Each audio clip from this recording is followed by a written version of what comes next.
kantor gubernur.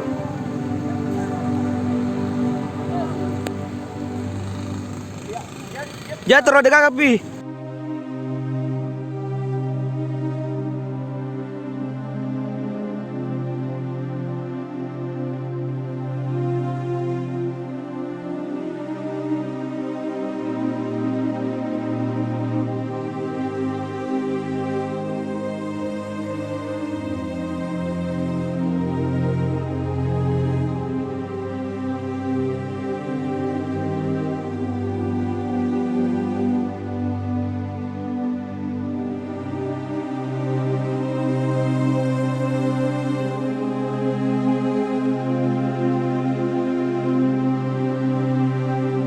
Terjepit di family merapat yang dekat di sini merapat family.